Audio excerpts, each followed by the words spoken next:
Continuando con la historia, nos encontramos en la biblioteca secreta, la biblioteca de la Academia Merkabak, donde el prota se encontraba leyendo el contenido del grimorio Regeneración del Guerrero Persistente. Pudo ver parte de los recuerdos que se encontraban en aquel grimorio. Cuando el duque Sebastián se encontraba peleando contra un guerrero, el cual, pese a tener sus intestinos al aire, lo único que hacía era pedir algo de agua. Como el duque valoraba el honor por encima de todas las cosas, terminó cumpliendo la petición de aquel guerrero, dándole agua con sus dos manos. Pero lo que ocurrió después fue algo que ni siquiera el mismísimo duque llegó a esperarse. El guerrero, de forma misteriosa, comenzó a recuperarse. Anteriormente tenía sus intestinos al aire libre, pero ahora se encontraba completamente recuperado. Luego de eso, el prota respiraba aliviado, afirmando que al parecer había conseguido aquella habilidad. Y en ese momento, el duque, que se encontraba en el cuerpo del Ark, terminaba llamando la atención del prota, preguntándole si acaso su castillo todavía seguía en el sur. Le dijo al prota que si alguna vez tenía la oportunidad de visitar su oficina, no tenía que perder aquella oportunidad, ya que quizás aún pueda que exista. El prota le preguntaba si acaso aún tenía algo para él. El duque le dijo al prota que esperaba que lo pudiese encontrar por sí mismo, esperando que tuviese el honor y la valentía que tuvo aquel mismo guerrero. Con su talento podía hacer cualquier cosa. Y no como un héroe ni mucho menos como un sabio, sino como un simple mortal que había jurado salvar ese mundo. Y aunque siempre existe la opción de escapar, aún así sabía que él iba a escoger la opción de no escapar de ese sitio. Por esa misma razón lo respetaba. Por último, le agradecía al prota por haberle contado las novedades sobre su esposa e hija. Tiempo después nos encontramos en la introducción a las llanuras del sur, la plataforma de la base intermedia. Mientras descendían del tren, el prota pensaba que debido a las palabras del duque decidió seguirlas hacia el sur y fue una ventaja poder ir con Mari. El chofer se encontraba emocionado agradeciéndole al prota por lo que había hecho, ya que gracias a ellos pudieron capturar a los malhechores sin ningún tipo de problemas. El prota le dijo que no había sido gran cosa, pero el hombre decidió recompensar la valentía del chico con algo de dinero. Por supuesto, el prota ni siquiera se iba a negar a aceptarlo, más aún cuando el sistema le mostraba las siguientes notificaciones. Debido a no hacer a la vista gorda ante las desgracias de las personas buenas, se distribuían las siguientes recompensas. 2 puntos serían distribuidos uniformemente. El prota se encontraba realmente emocionado. Luego de eso, decidió partir con Mari directamente hacia la ciudad, pero antes iban a pasar por un restaurante comiendo algo. Ahora se encontraban en la entrada de las llanuras del sur. Todos los vagones se detenían en ese sitio, ya que más adelante se encontraba la ciudad Lev, una de las ciudades más grandes del sur, pero tristemente solamente se podía llegar en carruajes. Aún así, el viaje era de unas 8 horas aproximadamente, cosa que comenzó a molestar al prota, pero Mari le dijo que tenían que ir a otro sitio de transporte precisamente por esa misma razón, ya que a ella tampoco le gustaban los viajes tan largos. Por esa razón terminaron llegando a la plataforma de aterrizajes de Wybers. En aquel sitio el prota se encontraba sorprendido, notando que ese sitio era realmente costoso, ya que utilizar solamente un vuelo de Wyver costaba 40 monedas de plata. Por supuesto, era mucho más cómodo y rápido que ir en carruaje, pero al prota le parecía excesivamente caro. El prota le preguntaba a Mari si acaso en ese sitio estaban en descuento, ya que se encontraba tan solo por 30 monedas de plata solamente el trayecto. Pero Mari le dijo al prota que no debía de preocuparse, ya que su familia había enviado uno directamente para recogerlos, pero este era un poco diferente a los demás, cosa que dejó al prota completamente sorprendido. En la estación de transportes estaba aterrizando el Lev 1. Todo se estaba preparando para el aterrizaje del transporte VIP. Y esta criatura es una montura final que se puede encontrar en el juego. El precio de esta montura es equiparable al de 12 Wybers. Todo se encontraba llevándose a cabo meticulosamente para que éste pudiese aterrizar sin ningún tipo de problemas. Toda la plataforma y todo alrededor comenzaba a movilizarse únicamente para el aterrizaje de este transporte VIP. Las personas comenzaban a hablar sobre por qué se encontraba moviéndose este vehículo de la familia Dunalev,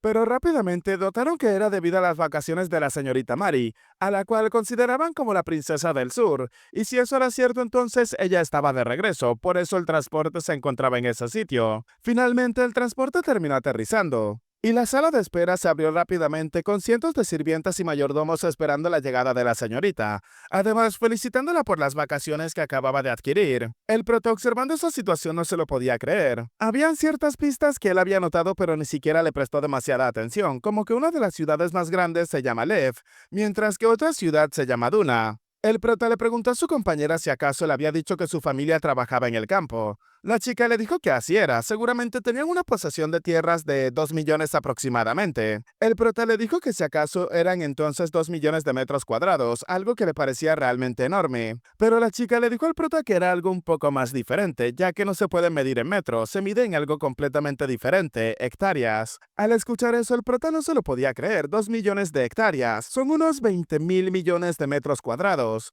Algo completamente fuera de toda lógica. Y ahora el prota descubrió tarde que la familia de Mari es un ícono sureño. Tenían todo tipo de negocios a su disposición, desde barberías hasta una asociación de lucha libre profesional de Unalev. Y los múltiples negocios podían continuar de esta forma durante todo el día. El prota no se lo podía creer, pensaba que eso era una especie de broma, pero tiempo después terminaron llegando a la mansión de Unalev en la cual el prota quedó aún más sorprendido todavía.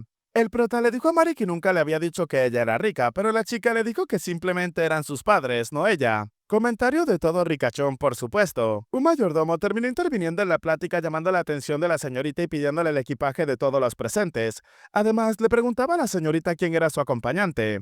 Mari lo presentó como uno de sus juniors de la academia. El mayordomo, el cual se llama Paul, terminaba acercándose al prota rápidamente, afirmándole al chico que entonces se trataba del yerno. La familia siempre estuvo esperando a que la señorita traera a un chico como invitado, pero nunca llegó a imaginarse que traería al yerno directamente. Los padres de la chica iban a estar muy emocionados por todo lo que estaba pasando. Aún así, Mari le pidió que se controlara un poco y que fueran a hacer las cosas importantes. Paul preguntaba si acaso esas cosas importantes tenían que ver con el castillo del duque el cual había mencionado antes, afirmando que lo había comprado un hombre llamado Conde Cassius. El prota recordaba a aquella persona, un comerciante del archipiélago del sur, un ser humano realmente terrible, el cual les permitió entrar a su oficina con la única condición de que tenían que encargarse de una serpiente marina gigantesca. Corin, acompañando al protagonista de la historia, se encontraban peleando con esta criatura por varios días en alta mar, y finalmente, después de múltiples dificultades, lograron entrar al castillo del duque. El prota preguntó en voz alta si acaso tenía que pasar por todas las dificultades una vez más, pero Mari muy tranquila le dijo que ella había conseguido el permiso para visitar la casa del duque, ya que ella se había puesto en contacto con el conde y este rápidamente accedió a que ella fuera de visita. Incluso iba a preparar una fiesta el viernes y esperaba contar con la participación de la chica y los demás, refiriéndose a ella y sus acompañantes. El prota al escucharla no se lo podía creer, entonces, ¿era así de fácil todo ese tiempo?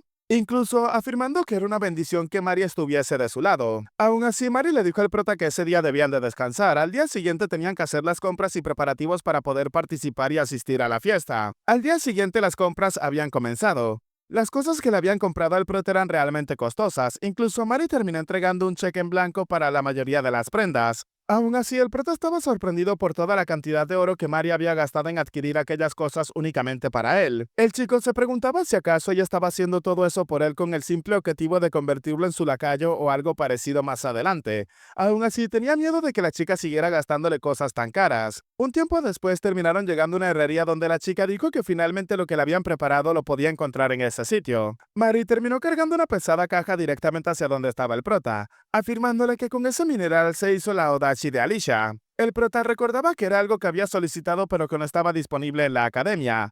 Piedra irrompible. Es un material tan denso y resistente que puede soportar el dominio, incluso tiene la cualidad de potenciar aún más el dominio. El prota no se lo podía creer, era algo que realmente superaba con creces todo lo que Mari le había comprado anteriormente. Sonrojada, la chica le dijo al prota que con eso podría recubrir su lanza, además podía utilizarlo sin ningún tipo de problemas. El chico le dijo que ciertamente era algo excelente. Mari le dijo que ese era el último regalo que había preparado para él, ahora se encontraba realmente feliz de que le haya gustado. Tiempo después, para la noche de ese mismo día se iba a llevar a cabo la cena donde el prota había sido invitado con Mari y toda su familia presente. Los padres de la chica estaban en la mesa, rápidamente llamaron la atención del prota el cual comenzaba a presentarse. La madre de Mari dijo que era realmente un chico bastante apuesto. El prota se encontraba un poco nervioso por lo que estaba pasando, pero mientras caminaba lentamente hacia el frente pudo notar las dos presencias, ya que anteriormente no las había visto. Antes de que el chico continuara avanzando, el padre de Mari le pidió que esperara un momento, ya que dependiendo de cómo respondiera a la pregunta que le iba a hacer a continuación le iba a permitir sentarse en la mesa con ellos o no. El hombre con una expresión firme le preguntaba al prota si acaso él era virgen. Este hombre es Mar de Dunalev, el padre de Mari. El prota no comprendía del todo la pregunta, pero inmediatamente respondió que así era.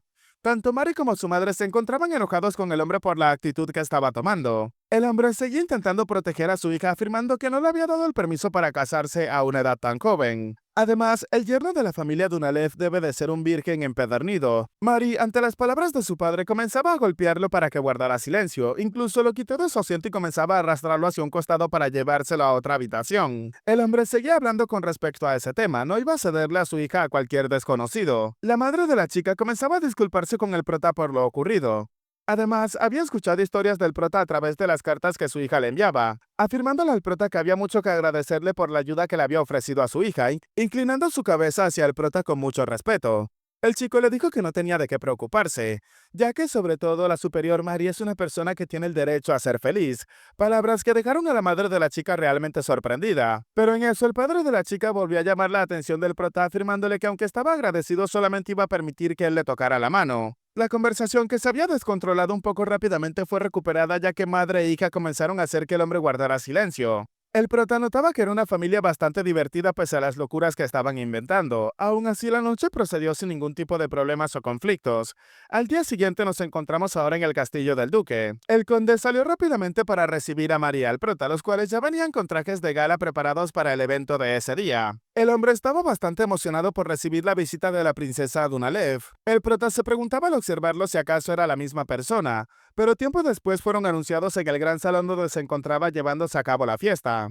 El prota, viendo a Mario entrar en ese sitio, se encontraba realmente feliz, agradeciéndole a la chica y al mismo tiempo agradeciendo de no haber acabado con ella ya que podía verla de esa forma. Los presentes comenzaron a hablar sobre Mari y el hecho de que al parecer el conde estaba creciendo ya que pudo hacer venir a una persona tan importante como esa chica. El prota notaba que toda la fiesta y la atención en ese momento se centraba únicamente en Mari. Aún así, él había hecho todos los preparativos para que luego de la fiesta pudiesen continuar con la exploración de la oficina. Pero mientras el prota pensaba en cómo iban a hacer las cosas, una persona terminó llamando la atención de Mari, un NPC random que terminó presentándose ante la chica y pidiéndole ser su primer acompañante a la hora de bailar. Pero no fue el único, ya que muchas personas más también terminaron abordando a la chica con el mismo objetivo e intención. Pero antes de que todo se saliera de control, una persona terminó llamando la atención de Mari. El prota se había acercado a la chica. Le había extendido la mano mientras que los demás preguntaban quién era ese completo desconocido. El prota no solamente le pidió a la chica bailar con él, sino que también besó su mano en señal de respeto. El prota sabía perfectamente que en una fiesta de baile lo primero que tenía que hacer era bailar con su pareja, recordando lo que una persona anteriormente le había enseñado con respecto a ese tipo de eventos sociales. María estaba realmente sonrojada por lo que había hecho el prota, aún así no pudo hacer más que aceptar e inmediatamente comenzaron a prepararse para el baile. Cuando la música estaba sonando, los chicos se encontraban preparándose. El prota pensaba que iba a grabar ese momento en sus recuerdos. Aún así, no podía evitar pensar que esa vista que tenía era bastante privilegiada y peligrosa. Además, él también comenzaba a sentirse avergonzado al igual que Mari, pero en ese momento un pisotón terminó sacándolo de sus pensamientos. La chica atemorizada comenzaba a explicarle al prota que ella se encontraba nerviosa y además era un poco torpe para los bailes. El prota, manteniendo el control en todo momento, le pidió a la chica que se relajara y respirara hondo. Debía de centrarse únicamente en él y pensar que los demás alrededor no existían. El prota también le indicó que pisara uno de sus zapatos para que así él pudiese coordinarla con mayor facilidad. Aunque en principio se iba a ver torpe, podría ser mucho más fácil para que ella pudiera seguirle el ritmo con bastante facilidad, y con el tiempo podría aprender a bailar con mucha más fluidez. El punto más importante de las instrucciones del prota era que tenían que mantener el contacto visual constantemente y al mismo tiempo predecir los movimientos de su pareja. Fue de esta forma como ambos comenzaron a observarse y a sonrojarse mutuamente. Para cuando se dieron cuenta ya estaban inmersos completamente en el baile. Y por alguna extraña razón ambos comenzaron a reír a carcajadas. El baile continuó como de costumbre, pero un rato después de que Mari dejó de bailar con el prota, otra vez los chicos volvieron a abordarla. Aunque demasiado sonrojada por lo que acababa de pasar, Mari se disculpó con los presentes y afirmaba que iba a tomar algo de aire y a descansar un poco. El prota le ofreció llevarla a la sala de descanso para que así pudiese refrescarse, causando que la mayoría de los chicos presentes se enojaran por lo que el prota estaba haciendo. Incluso las señoritas que observaron todo lo que había ocurrido se encontraban completamente seguras de lo que estaba pasando. Por la expresión de ambos y por la forma en la que compaginaban también, sabían perfectamente que al parecer entre ellos dos había algo. Tiempo después, el prota se había cambiado junto con Mari y ahora se encontraban llegando directamente a la oficina del duque. En aquel sitio iban a comenzar a hacer la investigación con respecto a lo que tenían que buscar. Lo primero que tomó el prota fue un objeto que contenía parte de la historia de la ruina de la esposa y la hija del duque. Un objeto que originalmente se pedía en la misión para llevársela al espíritu del duque. Pero además no hubo ninguna mención de lo que estaba haciendo ahora mismo. Así que, ¿por dónde debería de comenzar a buscar en primer lugar? Tiempo después, unas cuantas horas habían pasado y los chicos se habían rendido con la búsqueda. Ahora se encontraban realmente exhaustos. Comenzaban a preguntar qué era lo que habían pasado por alto, y ahora mismo se preguntaban cómo debían de seguir buscando, ya que en principio estaban buscando pasadizos secretos o puertas ocultas, pero nada de eso era lo que realmente debían de buscar. Aún así, debido a la situación, Mari comenzó a sentir algo de sed.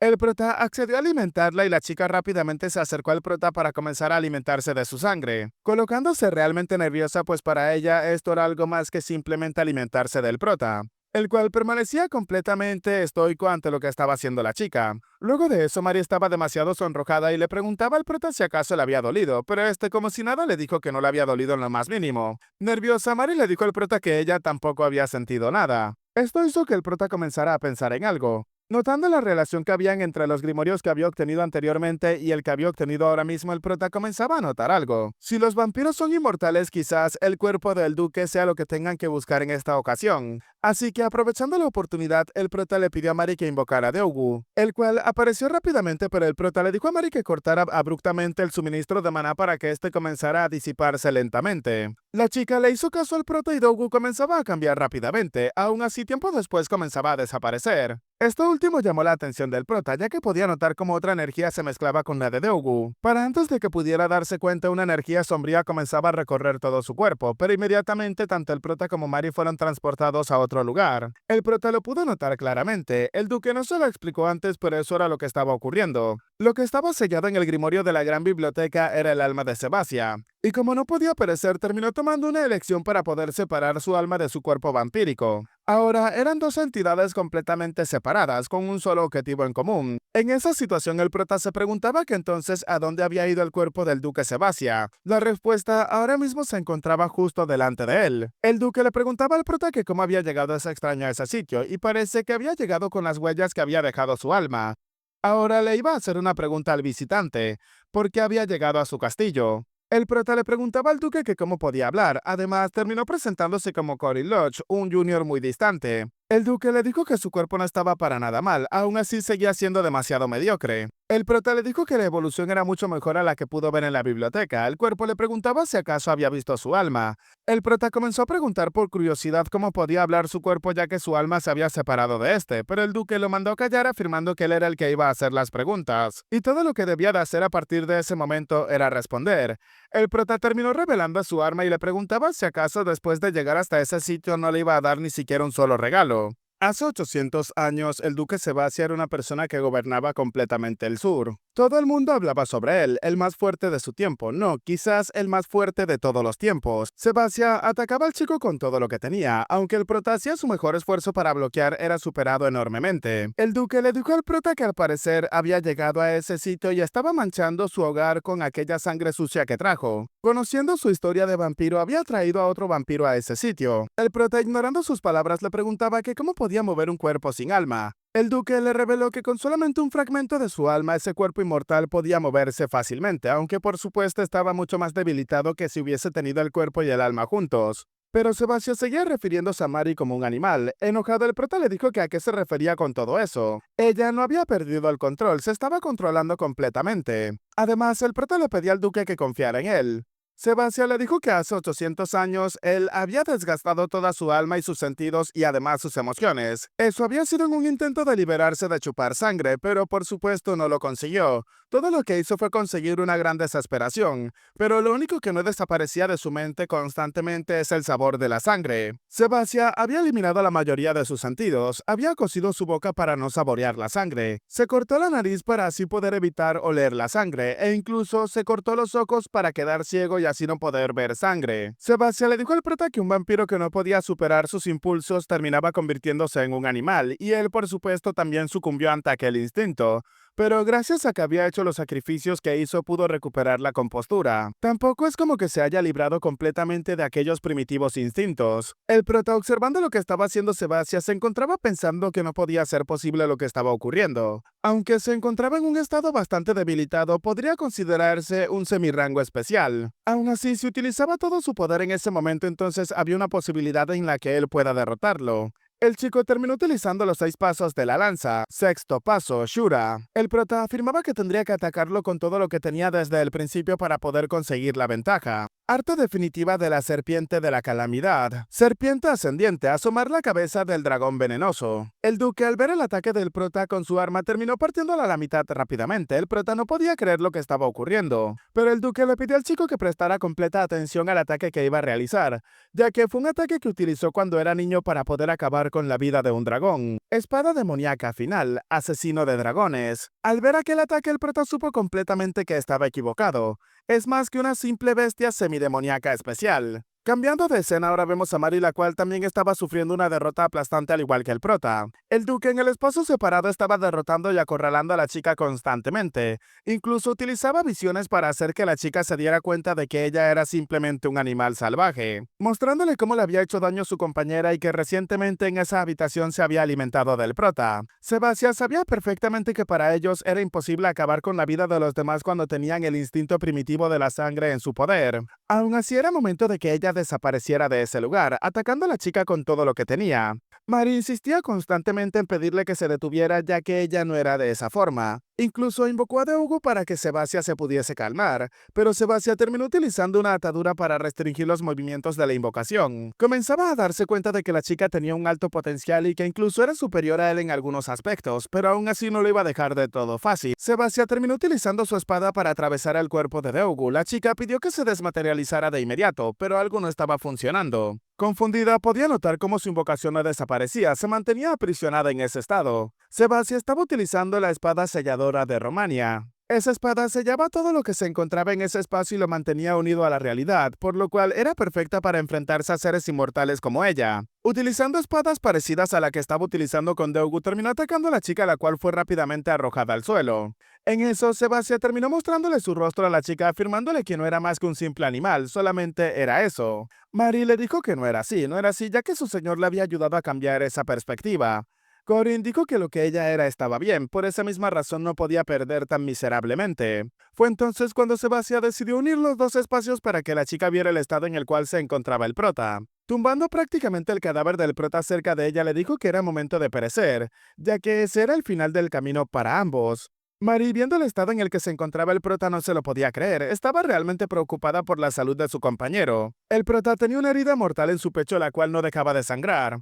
Por unos segundos, los instintos primitivos de Mari comenzaron a ganarle. La chica se encontraba jadeando con bastante fuerza al ver tanta sangre. Sebastián esperó el momento en el que la chica decidiera devorar a su compañero para así aprovechar y acabar con su sufrimiento de una vez por todas. Pero Mari, con pura fuerza de voluntad, terminó mordiéndose el labio para hacer que este comenzara a sangrar y pasarle algo de su sangre al prota. Por supuesto, con el objetivo de utilizarlo como elixir y así poder hacer que el prota se recuperara lo más pronto posible. Viendo lo que estaba ocurriendo, Sebastián no se lo podía creer. Esa chica era diferente desde un principio, así como ambos estaban hablando. Mari le pedía al prota que por favor no pereciera, mientras que Sebastián pensaba que había fallado rotundamente. Él no era alguien que podía juzgar las situaciones de los demás como si estuviesen viviendo exactamente la misma que él. Llorando a cántaros, Mari le pedía al prota que abriera sus ojos. Sebastián pensaba que esa chica era completamente diferente. Entonces, con eso en cuenta, el hombre cambió el color de su arma y rápidamente la incrustó en el pecho del chico, creando una nueva herida en el prota, la cual comenzaba a emanar una gran cantidad de luz. Mario, observando lo que estaba ocurriendo, no se lo podía creer. Le pedía a Sebastián que se detuviera, pues hasta dónde pensaba llegar, ya que se encontraba malherido. Si continuaba de esa forma, le iba a quitar a la única persona que le ha dado felicidad.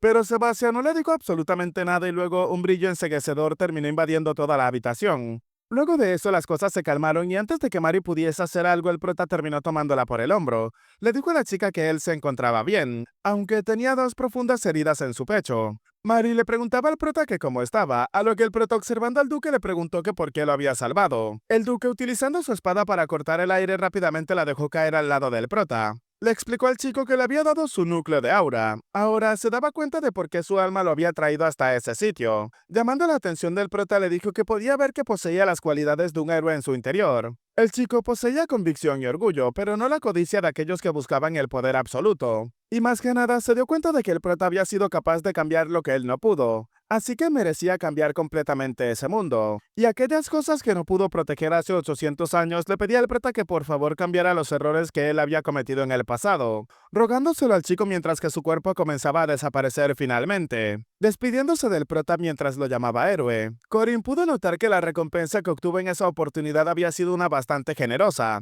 Mari se lanzó a abrazar al prota, pero este último le dijo que todavía no estaba del todo recuperado. Aún así, Mari no podía contener las lágrimas debido a la preocupación que sintió en ese momento. Además, le recordó al prota que éste le había prometido que no perecería sin su permiso. El prota pensaba que de todos modos las cosas habían terminado bien. El sistema le notificaba al chico lo siguiente: había obtenido el núcleo de aura del duque Sebastian. El rango del aura acababa de aumentar y además se había creado un atributo de núcleo: naturaleza demoníaca de Sebastian. Corin Lodge, aura 6730 puntos, medio superior. Maná 5370 puntos, bajo. Habilidades de regeneración del guerrero persistente, tolerancia al dolor, comprensión del dominio y doble núcleo. En ese momento el prota pensaba que solamente quedaba una cosa: su cuerpo y su alma, que habían sufrido durante 800 años, ahora esperaba que finalmente pudiesen encontrar el descanso eterno. Bueno chicos, hasta acá el capítulo de hoy, espero que les haya gustado. Recuerden que los comentarios se escogen de forma aleatoria en este video para aparecer en los saludos del próximo video. Si les ha gustado, dejen su manito arriba, comenten y compartan para llegar a muchas más personas y así hacer crecer aún más esta comunidad. Soy Peguito y espero gocen de un excelente día, tarde, noche, de una muy buena salud, que quieran y cuiden mucho a sus familiares y nos vemos en el próximo video. Chao, chao.